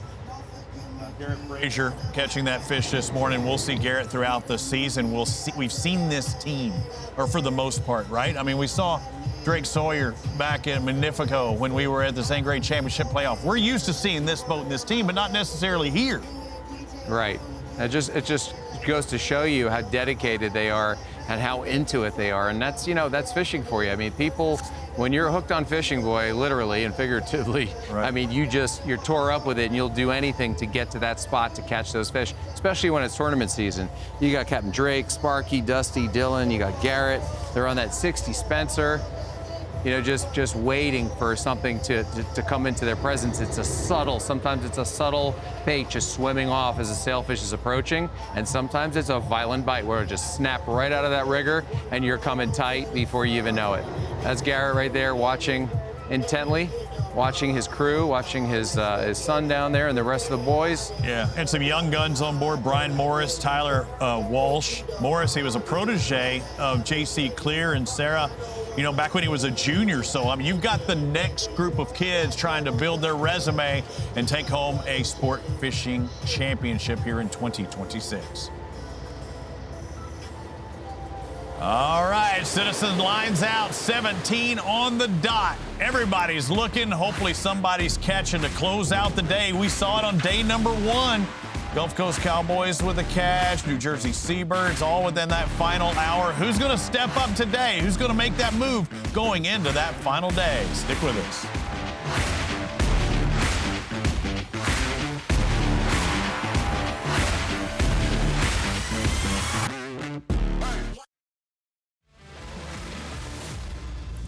SFC returns to one of the most iconic fishing grounds in North America for the Walker's Cay Open, May 15th to the 17th. You can join us Friday and Saturday from 1 to 4 p.m. Eastern and from noon to 4:30 for extended coverage on Championship Sunday right here on YouTube and ESPN Plus. Right. Those two images, Robbie. Look at those images. Threadfin herring, Walker's Cay Open. I mean, what could be better? What makes you think of Walker's Cay Open? Maybe it's a team called the New Jersey Seabirds. They took the title, and you know what? They've got one on right now. Look at that. 14 minutes to go.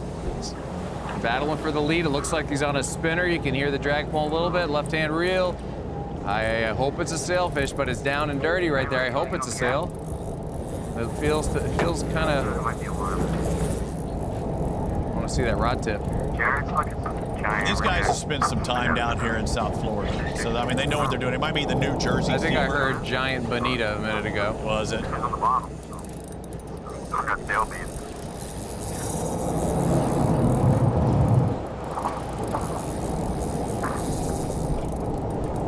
Sorry, should have eaten. The bait goes in the water.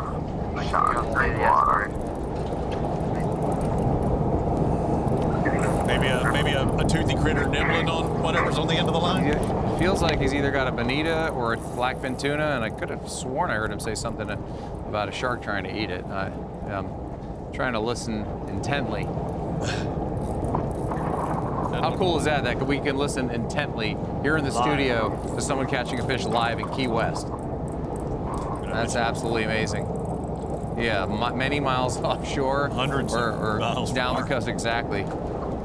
And just to tell you how difficult it is covering all these boats, we have Gulf and Atlantic going on at the same time. We're usually just concerned with one division of teams.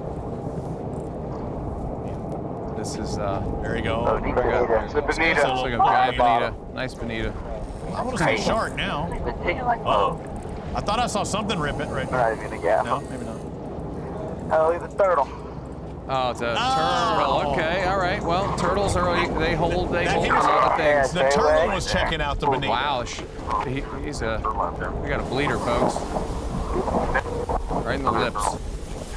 Straight off really quick. Blaine Birdshaw actually lives down in Florida. Talking about how this New Jersey team spends their time down here. His brother, Steven, will live up in New Jersey and plan to have a place to stay, during those summer months. See that technique? They keep the teak wet. When the fish comes in, they spray the fish off. They wet the teak. That way it doesn't get in there. Exactly. There's a whole method to the madness. Keep it over the side. Get the bait well or the fish box open. How about that turtle was taking a look at that bonita? I mean, Turtles will always hold fish because they have a lot of bait around them, so fish will always be on the outskirts of those turtles. And sometimes you find some nice, tasty cobia behind them. Leatherback turtles. And there were cobia caught in the SFC's The Catch earlier this week. That's right.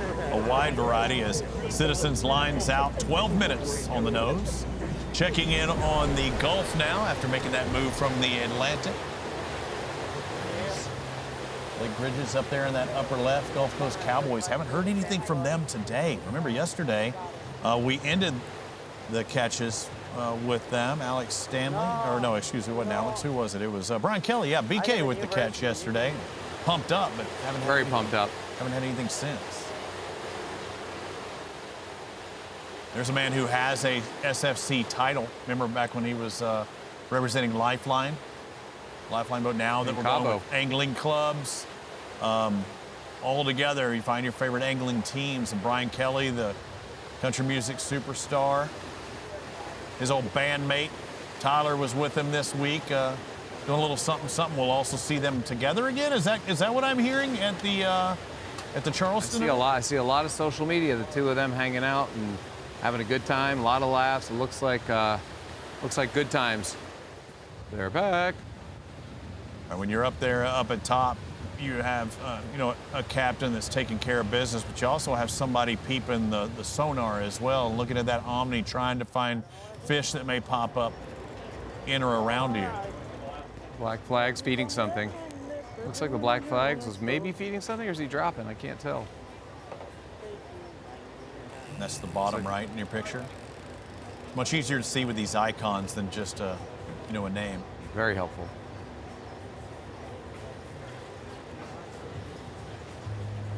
Oh, I remember that lighthouse. Really? Yeah.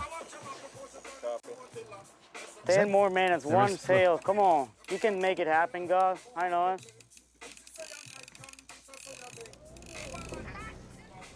Making it happen. A much smaller boat typically what they're on American made, 54 Hatteras. Usually the captain.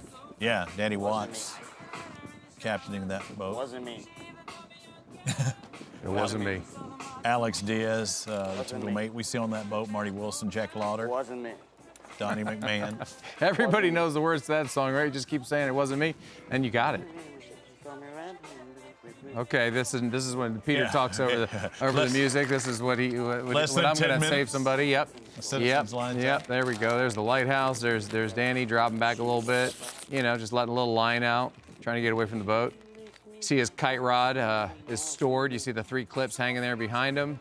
Why would we see that lighthouse out in the middle of the ocean? It's right on the reef. It's right not on the reef. Yeah, it marks the reef. It's not in the middle of the ocean. Yeah.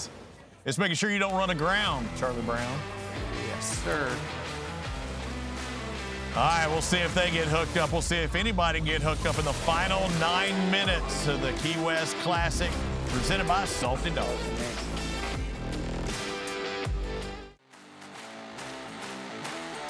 The Key West Classic is sponsored by Blue Marlin Jewelry, Cross Chartering, Billfish Conservation Project, and by Exotic Outdoors. Seen it a couple of times. I know how cool it is to go down there. My buddy Mike Dixon going to be heading down for a little party time in Key West. I know it's a good time down there, but it's not always about the party on land at the southernmost point of the U.S. Fishery's really good as well, and you were looking at our totals a minute ago, a little better today than yesterday. Yeah, and you know, Key West to me, when someone says, oh, I want to go to Key West for the beaches and this and that, I said Key West is fishing and a little bit of partying, a little bit of eating, not very beachy. So I go to Key West to fish, and it's a great time. So what we're seeing is 15 fish from yesterday. We've got 19 fish today, so the bite did improve. Boats have changed directions. Some are fishing with kites. Some are chasing free jumpers. Others have gone offshore trolling, doing what they do best, and they're looking for blue marlin offshore. So we have a little variety of techniques, a lot of different things. We saw a fish caught yesterday on a deep rod, on a spinner with an 8-ounce lead bouncing off the bottom. So it's a very interesting thing that we're seeing. The bite has picked up. I'm hoping that someone catches by the end of today, and ultimately tomorrow lights up. A little bit of the flip-flop from what we saw yesterday. The Atlantic has 10 more today as far as catches than the Gulf. Gulf had 1 more yesterday. So the No Rivals leaderboard has the lights out. Again, they're scored separately. You're looking at the Atlantic points as it stands right now. And as tight as it is, Peter, you can make a massive jump going into that final day. And I know our Citizens lines out's at that 5-minute mark. Somebody can make that move here in the final 5 minutes. Close as well. Again, you might not take the lead. You want to get, if you're with 75, you're hoping for second right now. I mean, yeah, you see the Renegades. I mean, they went 4 for 6 yesterday, and they caught 1 today, a little much slower for them today, where the other boats started to catch up.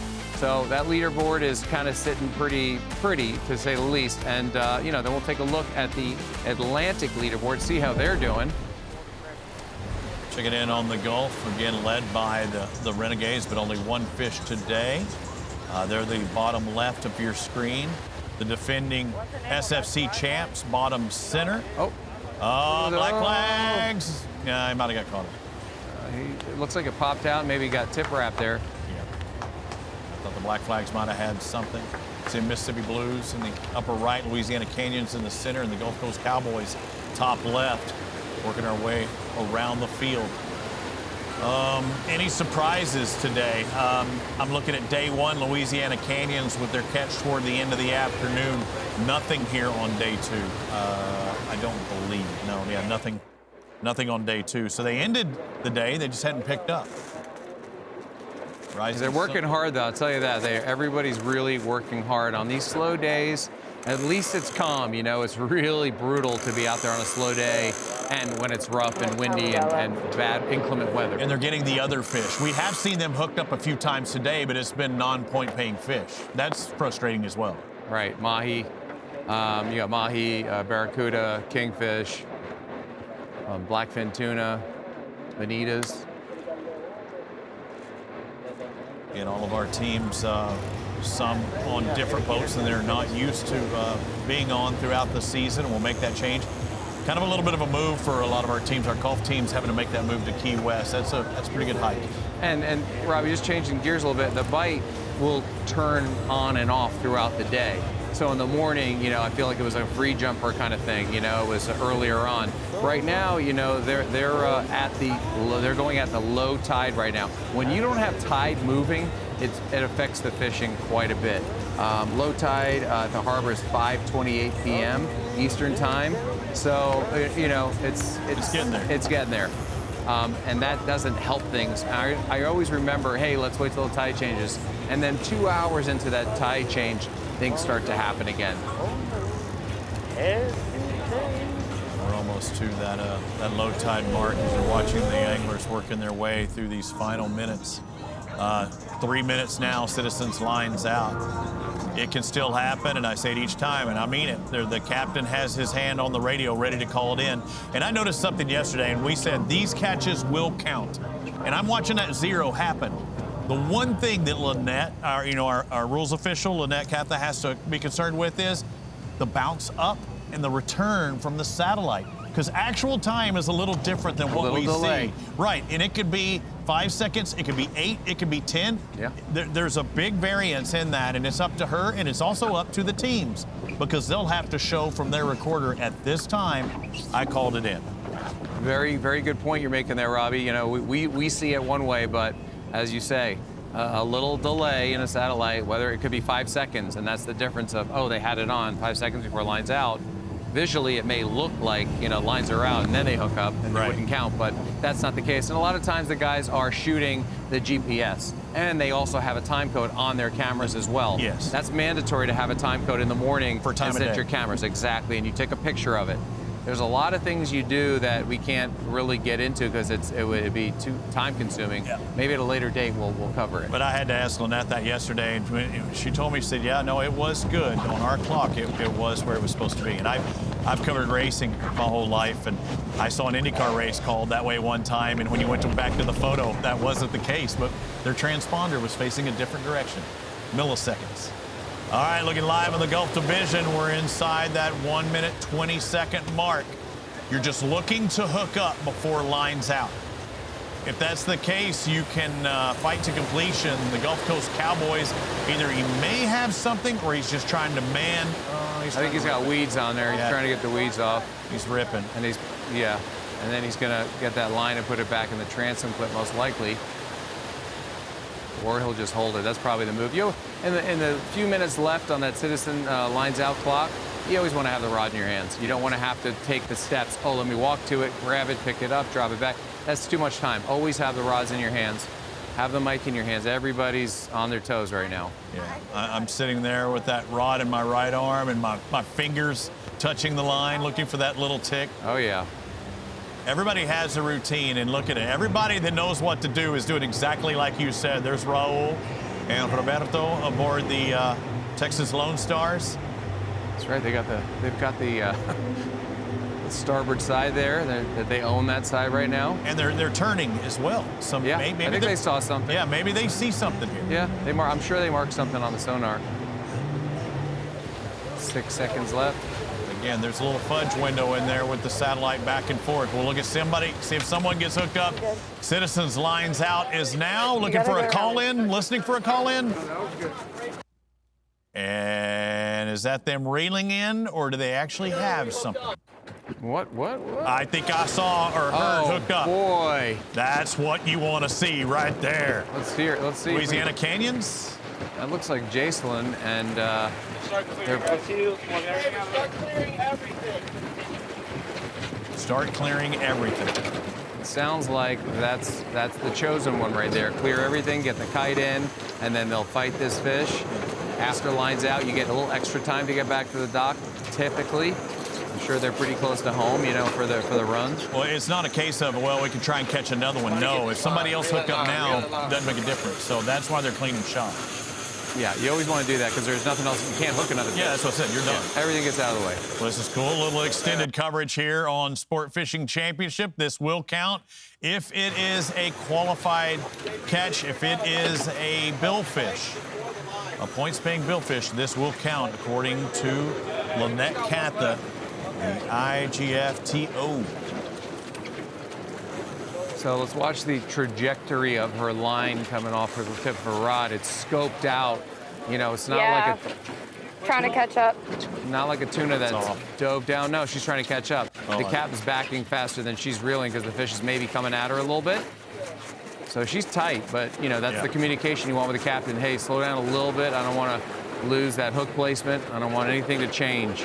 Sometimes, you know, you'll be on a fish like this that's so point precious, you won't even pump that fish. You will just wind. You will wind through it.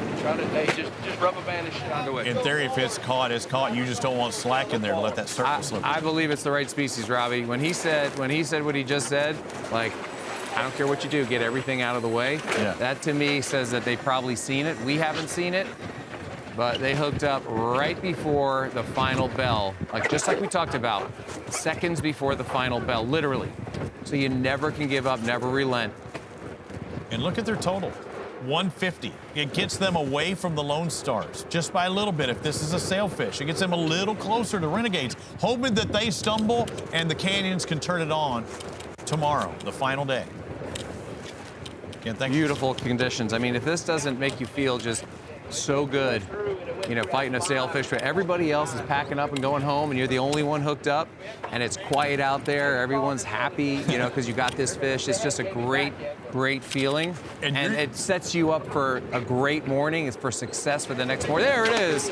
There it is. She's got it. She's got the release right there. That came right to the tip. And you called it in. Everybody in the fleet knows you have that fish on. Yeah. I didn't have this camera rolling yet. I don't know what you got. Oh, we got it. We got it, Toby. Don't you worry one bit. But look, now there's the underwater, there's the camera, Toby. If you didn't see it jump, Toby would put that in the water. Listen, that fish jumped, and she had so much slack in the line because it was right there like a cork popping out of the water. That cork hit the tip, and they're going to lead her it anyway. But I believe that cork, it's already a legal catch. I'm just saying. I just like how we always talk about, and it was even in my mind that we say, this is what the captain does, these what these teams do, and it actually happens. Have your hand. Everybody hold their rod, captain holding the mic, everybody at attention, keep those baits changing, keep the vibrations going, and that's what happens. We know Marty's got the vibrations going over there. Oh, yeah. And even the same way, around that zero, that delta time, and the satellite bounce. I mean, it was within seconds of it not, counting. Seconds, and that's exactly what we finished with. Cameraman's trying to get in there. So we've got ID. I believe she's already hit the tip with that cork, but I'm sure they want to clarify and make everybody know that it actually was touched or tipped again, just for good measure. No rush. They have all the time in the world. There it is again. Perfect, perfect, perfect. She got the tip again. It's officially caught. He touched it. She got tipped. Everything's good. You heard JP say that. That's an official catch. Yeah. Take our time. They said they saw it touch them. That's what I said. Take your time. You got all the time in the world. Enjoy this moment. Jason Berthelot, Toby Berthelot, Adrian Valdez, EJ, Eric Johnson, Taylor Johnson, JP Pablo. Members of Louisiana Canyons making this final second catch. Could be a big difference. Could be the end. We're looking at it in the first event, Peter. There it is. This counts towards the end, too, though. Go work, go work. Woo! Pretty work, guys. Hell yeah.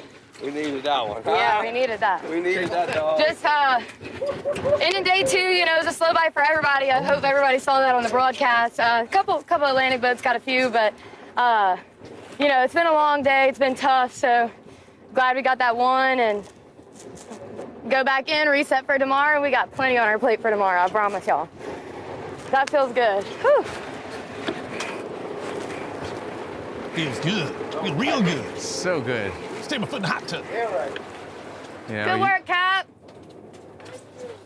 Other boats are off camera heading in. Yeah, I would be too. Especially, I mean, they're a little teed off. You know, they didn't get that opportunity. I mean, everybody had the opportunity, but one had it pay off in the Louisiana Canyons, and that'll jump them up from 2 fish prior to that point, I believe, to 3 now total. That's right. And we'll bump them up that leaderboard as we take a look at the golf standings now. After 2 days, they go from a tie for third to standalone second. Everybody chasing the Third Coast Renegades with 375 points, but all of our golf teams with points right now. Yeah, so that 375 represents 5 sailfish caught and released. Making a move towards the Atlantic. Again, we're looking for an overall winner, but each one of these are scored separately, Peter. Everybody has a fish, and a little tighter now, 375 to a couple of 300-pointers. Listen, we see how fast everything could change, and that's also that 5 fish, and it's like 1 fish could be 3 fish. That's what I always look at. So that 1 fish could have you win it all because there'll be 3 fish right under it. And if everybody's ready and willing and able to cast, and you have good baits, you're going to catch a quad. We saw the day 1 leader in the Third Coast Renegades representing the Gulf. Lights Out Boston representing the Atlantic Division with 375 now as well. What a charge by Lights Out Boston. Seabirds, this looks like a replay of what we saw last year, and it's cool to see these Gulf and Atlantic teams going at it tied going into the final day. And when you say a charge, it's like a dedicated, hard-working charge. It's not like they're like capitalizing, like bing, bing, bing, bing, bing. They're digging them out, and they're doing great work, and they're not giving up. And that's the key with all these great tournament teams. You cannot give up. You have to keep charging ahead. Never give up. 375 points. Lights Out Boston representing the Atlantic, doing how they ended this season with a dominant charge. Rob Carmichael, the captain, maybe be doing some more fishing this year with us if it keeps on going like it is right now. Rob, congratulations on an excellent day 2 and top of the leaderboard. Great job. Hey, thank you, guys. It's been a good day down here. I mean, the bite, as you know, has been a little bit slow, but we had a pretty good day and fun overall. What do you think the difference was today from yesterday and today? I mean, the water seemed to shape up a little bit. We ran to some different spots. You know, I don't think any place is incredible, so we've been moving around and just trying to find the bites. You know, we've been struggling with a little bit of a steering issue, but we got Ray Rocher, so, you know, that balances all things. He doesn't need steering. You got the golden boy. Stay gold, pony boy. So I'm wondering, you know, Robbie and I keep talking about like the different techniques. Kite fishing versus, you know, you got flatline bites. Are you seeing free jumpers? What would you say the majority of what you're doing is, or is it all spread out? I mean, it's been spread out, but the majority, you know, we're fishing edges like you normally would. We're trying to find some wrecks and try and find some structure, just dig some out, as you were saying. It's not red hot. But, you know, today we had a pretty good variety. We had a single, and then we actually got a double. Jackie and Alex got on a double, and then Ray spotted one tailing down the side of the boat. We did have the right conditions, and Kyle jumped on a spinner, flipped, you know, pitched the bait to him perfect, got tight on the spinner, and that was our 4th fish. So that was awesome and exciting. You know, we had a great time doing that today. That is so great to have a captain that can spot a fish, rubbing alongside the boat, getting some parasites off. And what, did Paparelli go up to the bow and pitch that bait, or did he have to run up to the bow once he hooked up with it? I mean, he had to run up there. He grabbed a bait as soon as Ray said, "Hey, we got a Taylor coming down." See, he ran up, but by the time Ray said port, he was already going up to starboard, but he's like a spider monkey. He ripped around the bow, didn't wipe out, came down the port side and still flipped it out there, placed it perfect, came tight. It was awesome. I would have fallen off the side, got run over. Something else would have happened, but he got it. Yeah, but you know, hey, Rob, that's why you got these young guys to back up, you know, us older guys to make sure that they can, you know, get up there. You know, that leap of faith when you get past the house to run up to the bow to make that cast. I remember being on your boat, and that's not a short walk, and you got to go, well, here we go. We're going up to the bow. Good luck. I hope we make it. I hope we don't fall over. We used to have a safe word on the Get Lit, and it was palomino. I'm like, what, are you going to yell palomino when you fall off the boat? No one's going to hear you. But anyway, so hey, my question is, I always hear the drag pulling here and there in the spinners. How much drag are you guys putting on this 20-pound, and what leader are you using? I mean, we were running, you know, on that spinner, we had 40-pound.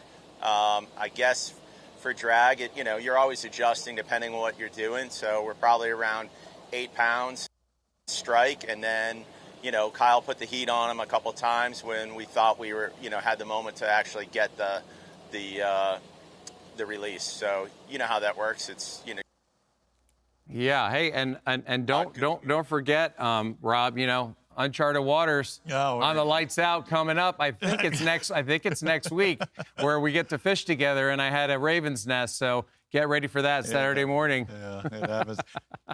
I think we've lost him. So see, I scared him away. Have to tune in next week. I scared him away. Yeah, I was going to ask him one question, and I don't know that. I mean, I wasn't looking for it exactly. I was going to ask him, without telling me, was there one bait that might have been key? Because again, if they're keying on one bait, like you've talked about, I'm curious if that's the case. Nobody's giving their bait away right now. I'm not asking for the bait, but if there was one that might have been key, then that would have been cool. We used to make up names for our baits. When we used sardines one year, nobody else had them. They're like, "What are you using?" We said, "No, we called them fire tails." And everybody said, "What's a fire tail?" This was way back in the day. We're like, "Fire tails, that's what we call them." You know, they're like, "What? Oh, like a pilchard?" We're like, "Yeah, it's like that fire tail." It was a sardine. But I want to some final thoughts on this, Robbie. Look, we talked about what to do on a day like today. You know, it's day 2.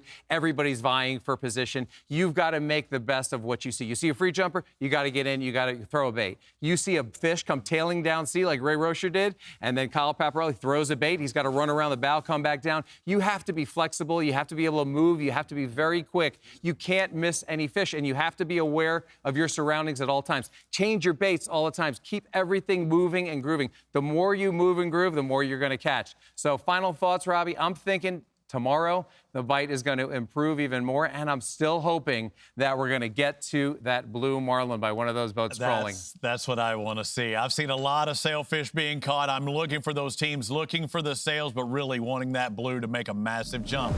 That's it for day